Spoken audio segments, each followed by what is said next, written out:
So welcome back to the platform of just nursing thing. तो आज हम cover करेंगे अडल्ट हेल्थ नर्सिंग का चैप्टर जीआई डिसऑर्डर्स। एंड वो भी आईएनसी के सिलेबस के अकॉर्डिंग। उसको हम स्टार्ट करते हैं review of anatomy and physiology of GI system से। So without wasting time let's start. Anatomy of the gastrointestinal system. मैं अपना बेस्ट ट्राई करूँगी कि आपको नोट्स प्रोवाइड कर सकें एंड ईजी वे में, ताकि आप बाद में मेमोराइज कर सकें। तो लेट्स बिगिन। तो जो हमारा जीआई सिस्टम है, इसको हम गैस्ट्रोइंटेस्टाइनल सिस्टम कहते हैं। और ये मतलब इसे इन शॉर्ट कहे तो डाइजेस्टिव सिस्टम को ही गैस्ट्रोइंटेस्टाइनल सिस्टम कहते हैं। ये कॉम्प्लेक्स सिस्टम होता है कि जिसमें हमारे सारे ऑर्गन्स, मतलब एसेसरी ऑर्गन्स और जो हमारे बाकी ऑर्गन्स होते हैं, वर्क टुगेदर करते हैं। किसमें? Ingestion, digestion, absorption and elimination of food and waste. Mainly digestive system का क्या काम है? डाइजेस्टिव सिस्टम का यही काम है कि हम फूड पार्टिकल को लें एंड उसे डाइजेस्ट करें, एब्जॉर्व करें उसके nutrient, and then waste products को हम एलिमिनेट कर दें। तो in depth I am not going in depth, क्योंकि एनाटॉमी में एंड फिजियोलॉजी में I have covered that.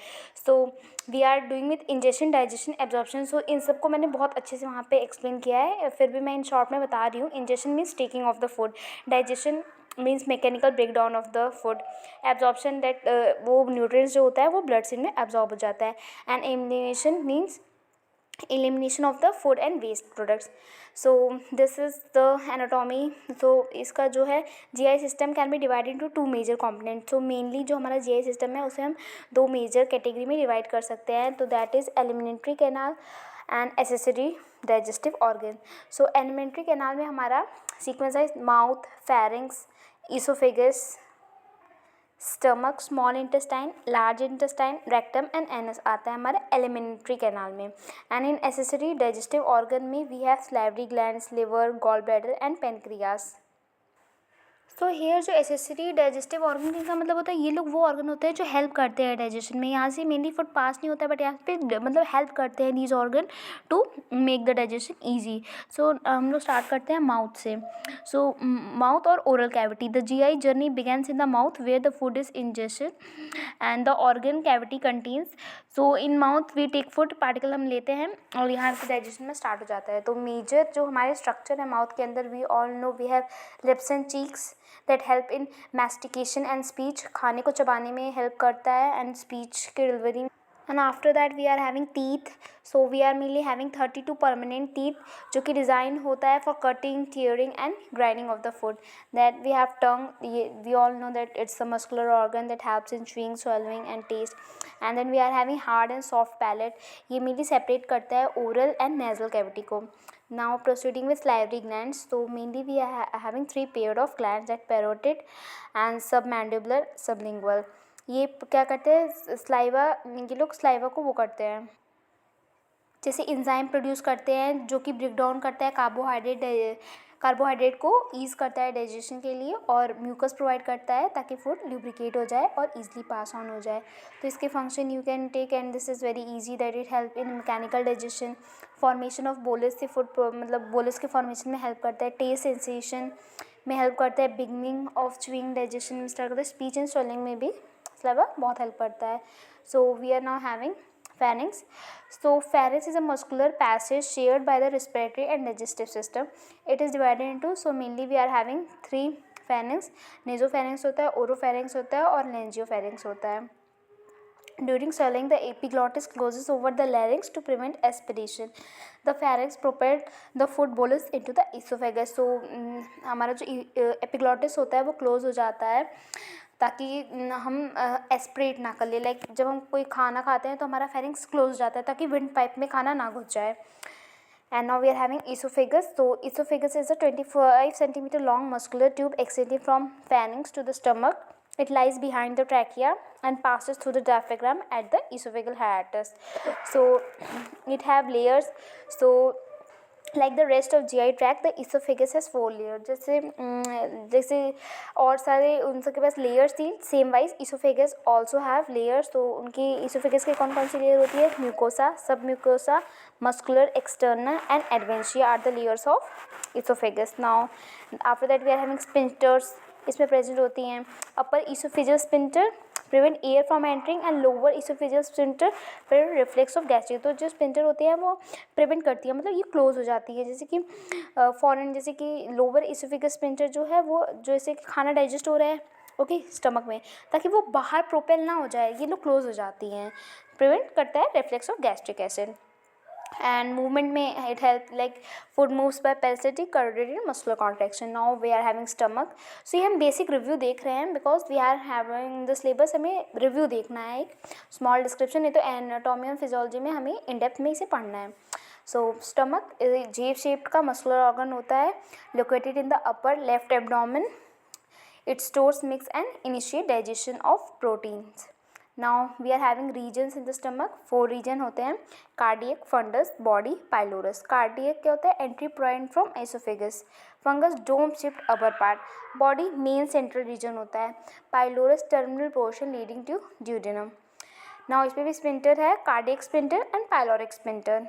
Layer, the stomach has extra oblique muscle layer to enhance, मतलब layer, stomachs में लेयर होती है एक्स्ट्रा ऑब्लिक जो कि फूड को ब्रेक डाउन करने में ईजिली मूवमेंट प्रोवाइड करती हैं।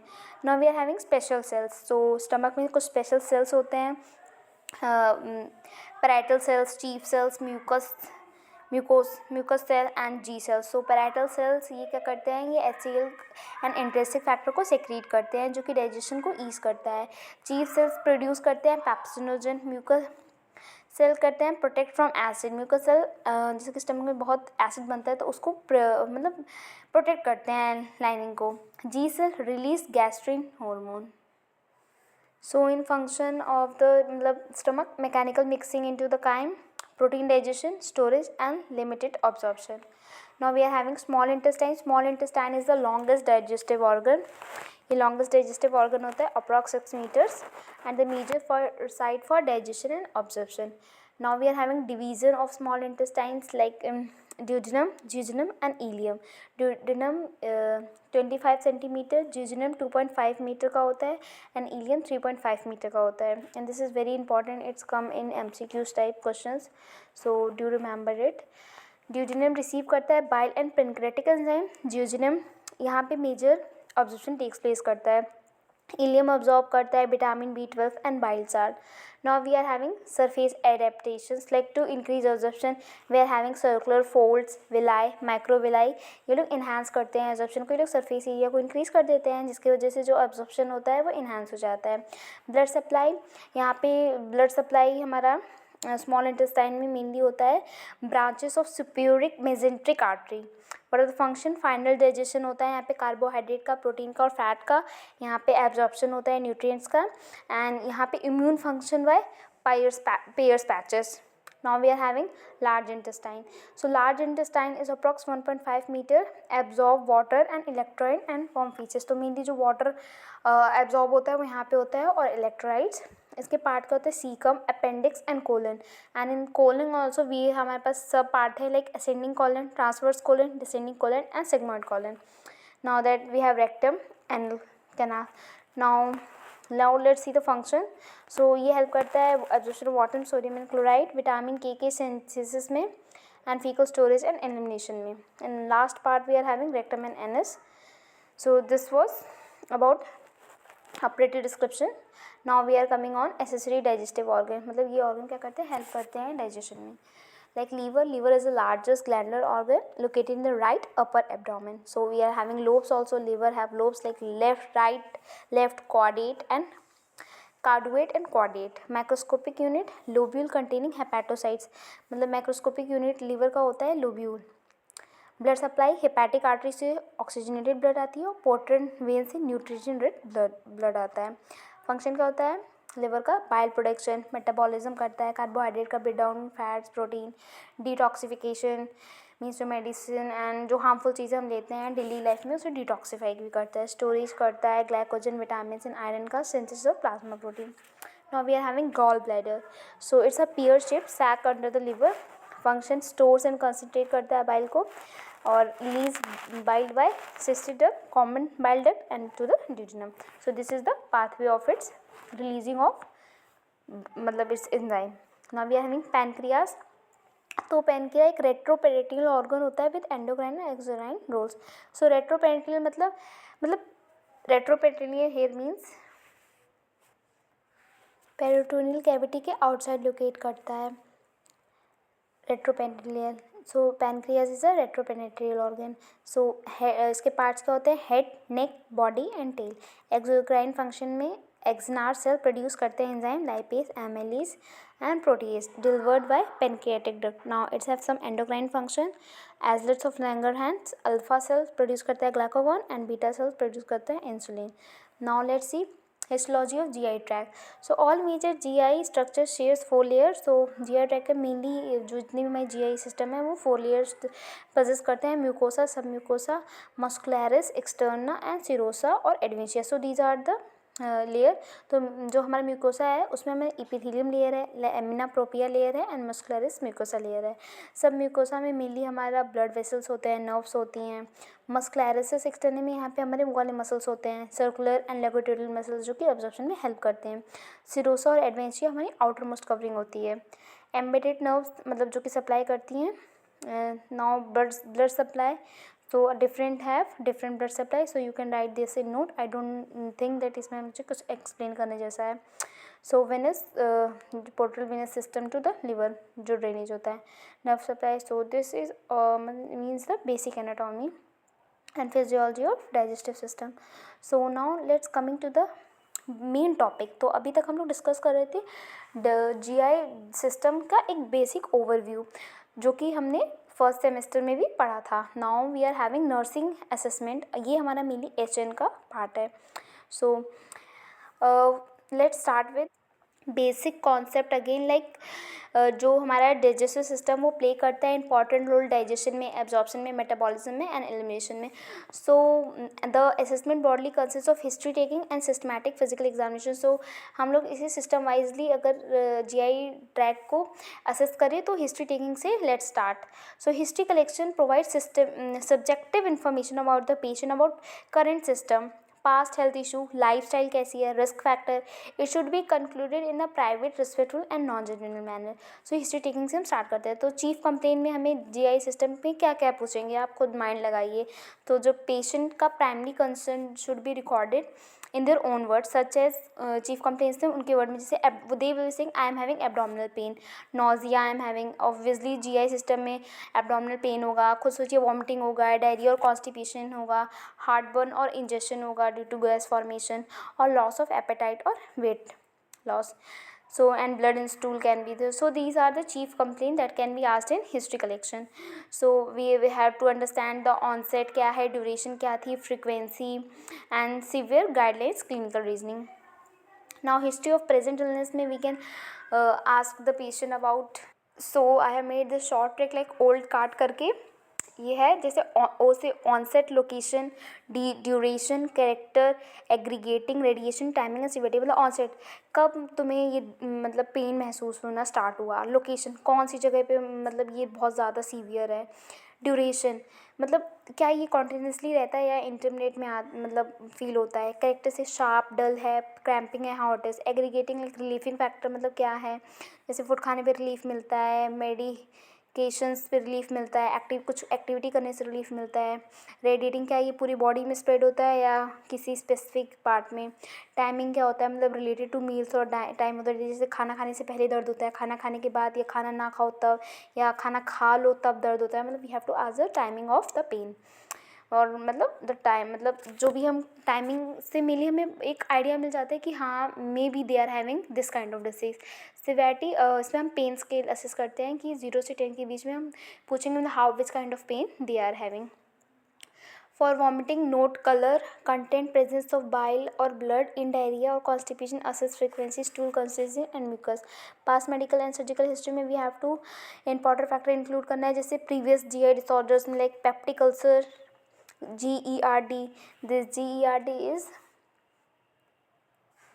Gastro-oesophageal reflux disease. तो इसमें जो हमारा जो कंटेंट होता है गैस्ट्रिक कंटेंट वो हमारा प्रोपेल आउटसाइड आने की कोशिश करता है। We will be studying this in detail. No hepatitis का पास्ट मेडिकल हिस्ट्री तो नहीं, पैनक्रियाटिस तो नहीं था, IBD तो नहीं, इरिटेबल बाउल सिंड्रोम, मतलब डिसीज़ तो इस ऐसा तो कुछ नहीं है। चाइल्डहुड इलनेस और पेस्टिक infection, abdominal surgeries like appendectomy, cholecystectomy, bowel surgery, history of trauma या hospitalisation, blood transfusion, liver disease और alcohol related condition will be asking in past medical और surgical history. Medication in allergic history में हम क्या पूछेंगे, कोई आप use of NSAIDs तो नहीं करते हैं, steroids, antacids, proton pump inhibitor, laxatives, antibiotics, iron supplement या herbal remedies, we have to ask this in medical और हिस्ट्री। फूड और drugs, allergies and reaction is also important, like कुछ लोगों को कुछ खाने से एलर्जी हो जाती है, तो this also we have to ask. Over use of laxatives and anti diarrhoeal. Dietary history में we have to include typical daily diet, what they used to take, fluid intake, how much fluid they are taking, fiber consumption, food intolerance means like many people जैसे कि lactose कितनों को नहीं tolerate होता है, तो they are lactose intolerance, जिसकी वजह से उन्हें गैस बनने लगती है, they feel loose motion types, so this is the food intolerance. Appetite changes like recent weight gain, culture or religious practices we can say. Family history, some condition have genetic links like colorectal cancer, gallstones, ulcerative colitis या liver disease या coeliac disease. So coeliac disease mainly ये gluten से allergy होता है, this we will discussing further.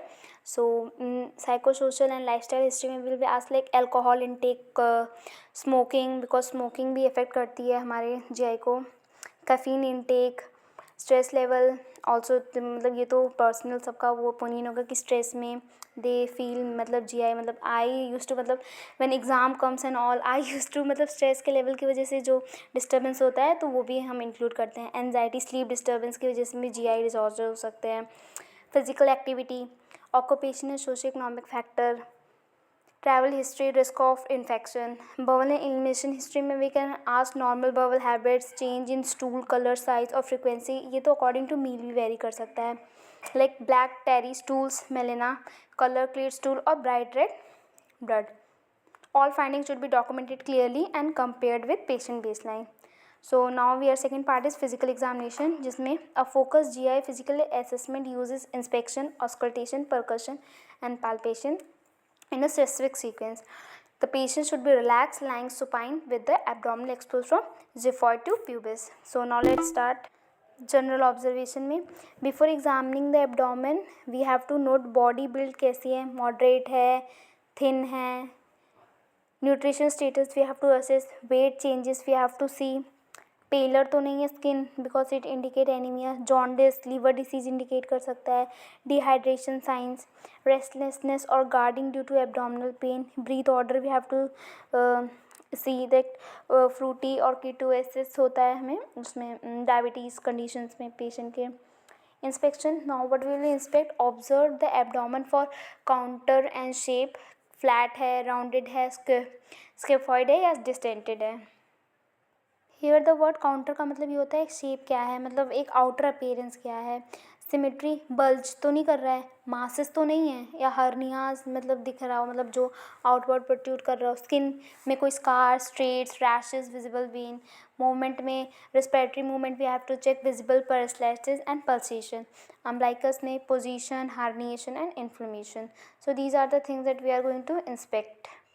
Distension में indicate gas, ascites, अगर person का stomach distended है तो वो इंडिकेट कर सकता है एसाइटिस, फ्लूइड तो नहीं भरा है, प्रेगनेंसी और बबल ऑब्स्ट्रक्शन। विजुअल प्रेसिजन में suggest obstruction. So now we are seeing auscultation. So auscultation is distance before palpation और percussion to avoid alternative bowel sound. तो हम लोग जो हमारा ऑस्कल्टेशन है वो हम पाल्पेशन या परकशन से पहले कर लेते हैं बिकॉज ये हमारे बबल साउंड को अल्टर कर सकता है। Use the diaphragm of stethoscope in all the 4 quadrant. So normal sound जो होता है गर्गलिंग होता है और 5 से 30 साउंड्स पर minute normally we can hear. Hyperactive sound जैसे कि डायरिया हो या अर्ली ऑब्स्ट्रक्शन में हमें hyperactive sound we can auscultate. So मतलब वो इंडिकेट करती है दैट या you are having obstruction. Hypoactive या absent sound like ileus, peritonitis या late obstruction is a sign of hypoactive में अगर हमें सुनाई देगा तो। Listen for vascular sound, bruits over the aorta, renal, iliac and femoral arteries. Broods may indicate stenosis or aneurysm. Now we are having percussion. तो here stenosis का मतलब तो होता है narrowing of the blood vessels, and aneurysm we have dilate हो जाती हैं हमारी ब्लड वेसल्स, उसे हम एनोरिज्म कहते हैं. And if you are having any problem in the notes और terminology you can comment down below for its easy explanation. So we were on percussion. So percussion helps to detect fluid, a gas and organ size. So mainly we are having in percussion कैसे मतलब tympany versus dullness या shifting dullness we can see. तो tympany में normal over the most bowel area, mainly normal होता है और हमारे bowel area में dullness over the liver spleen और faeces we can hear. Slightly डर और वेव सजेस्ट एटाइटिस. अगर हमें स्लाइटली वेवी फील हो रहा है तो ये असाइटिस कर सकते हैं. हम टच कर रहे हों और वहाँ से मतलब जैसे कुछ मूव किया तो वो हमारा एसाइटिस इंडिकेट कर सकता है. लीवर स्पान्स में measure in the right mid clavicular line. Splenic dullness enlarge in splenomegaly. So now we are having palpation. So palpation must be gentle and systematic. So light palpation, in light palpation we have to detect tenderness, guarding muscle and rigidity, assess for superficial masses. Voluntary guarding may reduce with reassurance. Involuntary rigidity suggests peritonitis. And deep palpation में हम लोग identify करते हैं organs के enlargement में, like liver enlargement, splenomegaly, hepatomegaly, kidneys enlargement. Detect deep masses और tenderness like appendicitis in the right left quadrant. Palpate tender area to last to minimize discomfort. Rebound tenderness may suggest peritoneal irritation. So rebound tenderness is the condition in which here rebound tenderness मतलब ये होता है कि जब हम palpate करते हैं, दबाते हैं उस एरिया पे, फिर जब हाथ को हटाते हैं तो वहाँ पे पेन फील होता है. ये मेनली सजेस्ट करता है peritoneal irritation. Now specific test जो कि होते हैं मर्फी साइन हमें देखने को मिलता है. ये मेनली मर्फी साइन हमें गॉल ब्लैडर इन्फ्लेमेशन में वी कैन सी, और रॉवेशिंग, पिजॉस, MC बर्नी साइन. तो ये सब हम अभी in detail will be studying. So ये तो मतलब ऐसे मैंने यहाँ पे नोट्स में प्रोवाइड कर दिया ताकि मतलब you should be having knowledge कि हाँ these terms we are going to study. Rectal examination when indicated. Rectal examination we can check haemorrhoids and etcetera. So okay मतलब mainly we are have to study laboratory investigation जिसमें ये सब in depth में आता है. So laboratory investigation. So we have done with history taking and physical examination topics, and now let me see what we have to cover. So we have done with these portion. Now GI investigation we have to further start. तो mainly हम GI का investigation इसलिए करते हैं ताकि inflammation, infection, bleeding या dehydration या electrolyte imbalance we can detect कर सकें. लीवर फंक्शन इम्पार्टमेंट मतलब लेबोरेटरी टेस्ट मेनली जीआई के डिसऑर्डर को आइडेंटिफाई करने के लिए वेरी क्रूशियल होते हैं apart from history and physical examination. So सबसे पहले ब्लड टेस्ट में हम लोग CBC वी कैन सी. इसमें हीमोग्लोबिन का लेवल और हीमोक्रेट का लेवल दे सकते हैं. लो in chronic bleeding, mall absorption anaemia और of chronic disease. WBC count elevate हो जाता है इन्फेक्शन हो, अपेंडिसाइटिस, पेनक्रियाइटिस या कोलोजेनेसिस में. प्लेटलेट लो हो जाता है in liver problems, high in inflammatory states. Liver function test we have to see जिसमें हम bilirubin elevated in jaundice, bile obstruction and hepatitis में एलिवेटेड रहता है बिल्डरम लेवल में. AST ALT marker of hepatocellular damage, ALP GGT elevated in cholelithiasis and bile obstruction. Albumin level and PT indicator of synthetic liver function. तो ये इन सब conditions में we are using. Pancreatic enzyme check करते हैं. Senior amylase and lipase is more specific for acute peritonitis में ये लोग बढ़ा हुआ रहता है. इलेक्ट्रोलाइट एंड मेटाबॉलिक पैनल में we identify for dehydration, acidosis, hypokalaemia, in diarrhoea and vomiting. And inflammatory markers में we have ESR, CRP elevated in irritable bowel disorders में infection, appendicitis और diverticulitis में. ट्यूमर मार्कर्स में ECA check कर सकते हैं जो कि कोलोरेक्टल कैंसर में we can see CAA 9 pancreatic and biliary cancer में we can see AFP hepatocellular carcinoma. So these are the मतलब इसमें समझाने जैसा कुछ नहीं है. These are the investigation names. So we are proceeding forward. Stool examination में we can see stool routine and microscopy जिसमें हम डिटेक्ट कर सकते हैं blood, pus, ova and parasite, fat globules. Stool occult blood test में we screen for hidden bleeding means occult blood means fresh blood होता है. Using colorectal cancer screening में हम स्टूल ऑकल ब्लड टेस्ट करवाते हैं. Faecal immunochemical test more specific than faecal occult blood test detects human haemoglobin. Stool culture में क्या करते हैं, for bacteria infection like salmonella shigella campylobacter को चेक करने के लिए हम स्टूल कल्चर करते हैं। मीनिंग हम स्टूल को मतलब उसके जो हम लेते हैं एंड कल्चर करते हैं ताकि उस ग्रोथ कर सकें एंड वी कैन आइडेंटिफाई कि कौन सा मतलब यहाँ पे इन्फेक्शन हुआ है, bacterial infection. Stool antigen test में हम एच पाइलोरी गार्डिया टेस्ट करवाते हैं। Faecal calprotectin and lactoferrin, these are the markers of intestinal obstruction useful in IBD. So these are the tests for GI. So you can take a look, means these are the thing. I don't think मतलब इसमें कुछ explain करने जैसा है. So these are the topic you can note down. Endoscopic investigation. तो endoscopy allow direct visualisation biopsy and therapeutical intervention. Endoscopy means एक पतली सी वायर भी मतलब wire kind tube type we can say, और इसके आगे कैमरा फिट होता है एंड दिस इज मतलब इसको हम मिली इंसर्ट कर देते हैं इनसाइड ताकि हम लोग अंदर के ऑर्गन्स को विजुलाइज कर सकें। तो ये अपर जीआई से भी होता है, लोअर जीआई से भी होता है। तो अपर जीआई में अगर होता है तो ये विजुलाइज करता है ईसोफेगस, स्टमक एंड ड्यूडेनम में। इंडिकेशन क्या है, जैसे पेप्टिक अल्सर डिटेक्ट कर सकते हैं, GI bleeding, dysphagia, coeliac disease, biopsy, varices this can मतलब, और थेरेपेटिक यूज़ में मतलब कहाँ पे सर्जिकली हेल्प कर सकता है, लाइक बैंडिंग वेरिसेस, कंट्रोल कर सकता है ब्लीडिंग, पॉल्प रिमूवल कर सकता है, फॉरेन बॉडी रिमूवल। इसका रिस्क क्या होता है, परफोरेशन इसकी वजह से हो सकता है, ब्लीडिंग हो सकता है, एस्पिरेशन होता है। And if we do from downward so it's colonoscopy, visualise colon and terminal ileum and these are use for this. Now we are having sigmoidoscopy, ये विजुलाइज करता है rectum and sigmoid, quick care, no full preparation is needed for capsular endoscopy. Now we are having endoscopic retrograde colonopantography. So it is useful for detection of bile stones, cholangitis, inflammation and structures. Pancreatic ducts issue में we are having this. Functional test में we are having these tests. Histopathology and biopsy. Then we are having GI investigation, specific condition like GI bleeding में क्या करेंगे, jaundice में क्या करेंगे। तो हम लोग means जैसे जैसे disease we are will be studying, then we are we having studying उसके इन्वेस्टिगेशन इन डेप्थ। तो अभी तो ये ओवरव्यू था। So this was all about these 4 topic which we covered today. So in next upcoming we will be studying directly from disorders. So till the time stay tuned, and if you find the video helpful then do like, share and subscribe.